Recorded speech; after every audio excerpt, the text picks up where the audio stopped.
The way that my film media magazine kind of follows, wait, it does follow the conventions of a real film magazine, is by the fonts that I've used. The fonts are very clean. The fonts are very like my audience will be able to read them, which is obviously the most important thing because obviously a film magazine with text that the audience can't read, what's the point in it? Because they won't pick it up, they won't buy it. So obviously that's why I've I can't remember which font I used. I think might used a font called Verge, which I researched into, and a lot of people did say, like, recommended it, saying that it is a professional, like, kind of font to use for magazines, which is obviously why I've used it, and I can really see why. And I've included like Subhen's like top 64 chick flicks, which I have changed. I've changed to top 54 fabulous films, and I've included P.S. I Love You, The Notebook, Priceless, and many more inside. And the reason why I've included these is because I think the audience, which me magazine and film is targeted, will most likely have seen these. And the reason why I've picked such a specific number, such as 54, is because obviously when you're buying a magazine, you want to get the most out of what you pay for, really. So it gives them a kind of like illumined that it's like you're getting so much more inside the magazine, and like loads of magazines do this, including like music magazines, um, which obviously I know from my previous project from AS, which I created a magazine called AMP, and me magazine for this year for the film magazines called Motion. I had like a very I don't know. It took us quite a long time to think of a magazine name, just because most of the names I thought of were already took, like Empire, um, Caption, and blah blah blah blah blah. And yes, I basically motion because like motion action, you're in motion. The film is a motion, and I chose the colour scheme of red, pink, and white. The reason why I chose the colour scheme of red, pink, and white is because it does go with the colours within the photograph I chose to have as my cover photograph. And the reason why these obviously follow the forms and conventions of a real media product is because in a real media product you wouldn't really have more than three like main colours on the cover, because it would look too like crowded, and it could like it would, it would put me off buying a magazine because I like to see a very a neat and well structured magazine cover, and that's what attracts me to buy magazines. I don't really buy film magazines, I more buy fashion magazines such as Vogue, Wonderland, Harper's Bazaar, and there's a new one recently that I've bought, which is Hunger, which is like an art slash fashion photography magazine, which is really good. Anyways, I've kind of drawn inspiration from them, which obviously I think you'll be able to tell from the photo that I've chosen to put on the front of the cover, because it shows Kate, the character, on a bed. I don't think you can tell it's a bed, but like fabric, anyways. And she's kind of looking down with her hand on her cheek, and it's like she's kind of think like deep in thought. And obviously, if you watch, like when you watch the trailer, you'll see that she's obviously deep in thought about the death of the loved one. And the headline that I've chosen for me film magazine is Memories. Miss London gives us the truth behind the film that will charm the nation. And if it was a real film, I think it would charm the nation because it is an interesting plot. Well, I think it is anyways. You may not, but I'm sure you will. And well, I hope you will anyways. And then I've on the bottom of my magazine, I've seen many magazines do it, and it's got like I've included like a big plus sign.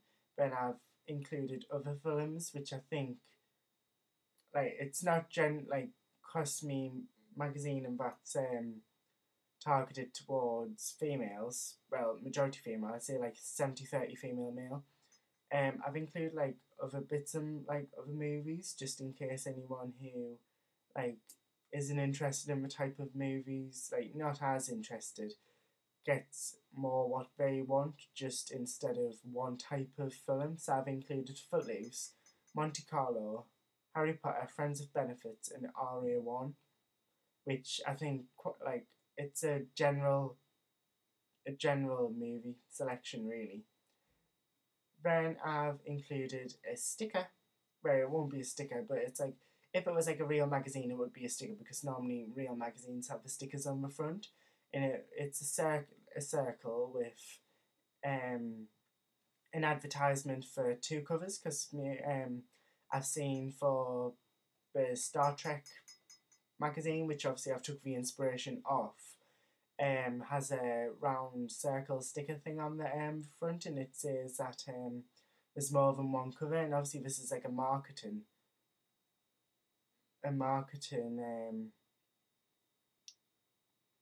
it's marketing me magazine really because people who are interested in the film will obviously think, oh my god, there's two kind of covers to this film, so I must buy them. So obviously that's creating a bigger money income thing, and yeah, that's how else me magazine follows the same like the typical typical conventions of a reel.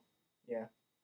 Then I've seen on some of them, particularly on music magazines, where it says like it's got like a little banner on the front of the magazine, and it says like so many gigs included. And I've decided to use the idea of that, but for mine it's the femme fatale edition, and it's kind of like the female empowerment, and it's like power to the females and all of that, which is what like me movie's about because it's shown a female who's like very like powerful and not the most stereotypical female, like get out of the kitchen and make us the dinner. Yeah, but she's like a feminist, right? Not like a total feminist, but like she's a powerful female. Anyways, yeah. Um, I think my costumes. I mean, the aspect of my costume follows like links in with it all because obviously the color red is in like it's like red's the color of love, power. It could be anger, but it's not anger in this case. But it is love. So yeah, that's how the colors and the props, which in this case is the engagement ring, which obviously gives the movie a bigger sense of what the trailer is about. And yeah, I think it is following the conventions of like a typical film magazine. And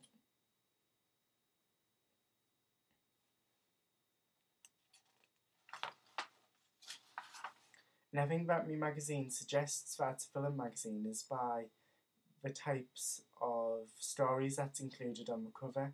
Because obviously, if it was a music magazine, you wouldn't be seeing movies on the cover. You'd be seeing music bands, or if it was home and style magazine, you wouldn't be seeing P.S. I Love You. You'd be seeing like top 5 colour schemes to this year's living room and blah blah blah blah blah blah. So that's how I think it does follow the conventions and the typical layout and structure of a film magazine.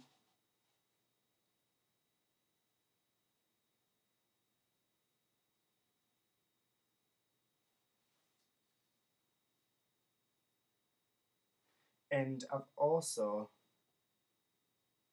created a film poster, and the reason like the ways I think my film poster follows the conventions of an actual film poster is by the mind it took us ages to do it, like absolutely ages, because I downloaded the font from the internet and you have to type letter by letter the credits and stuff. Do you know how they have like the big long credits at the end of like most of my the one I looked at, which is P.S. I Love You, we have like a big long credits list at the end of the movie poster, and I think it would be.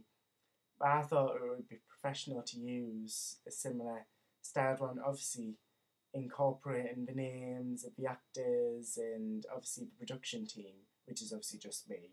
But obviously I created names, stuff like that, because I'm so creative. Yeah.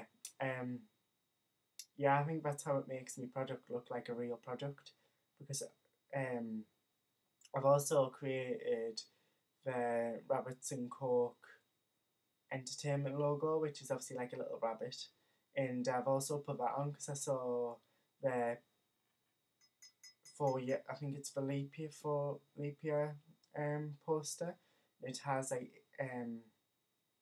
I definitely know that Sex and the City has HBO on, which mine has Dolby Digital, and it has the age certificate, which is 12A. The reason why I picked 12A for my film is because I doubt it would have any swear words in, or like maybe a sex scene, but like obviously most 12-year-olds know what sex is by now. Well, I not well, know what it is. Obviously, haven't done it yet because obviously that's wrong. Anyways, yeah, that's why I think my film poster follows the conventions of a real poster. And at the top, I've took inspiration from the PS I Love You um, film poster with actors' names and one major film that they've been included in. And obviously, I just made that up. And then me image, I think me image is similar to the photograph on the film magazine, but obviously it's not the same because that would be unprofessional to use the same image because real products don't do that. And they have the same kind of narrative to them because it kind of shows the character um, obviously trying to move on, and like in the film poster she's touching her like her shoulder as if like there should be someone's hand there to like keep her comfort and stuff like that. So yeah, that's how it keeps convex.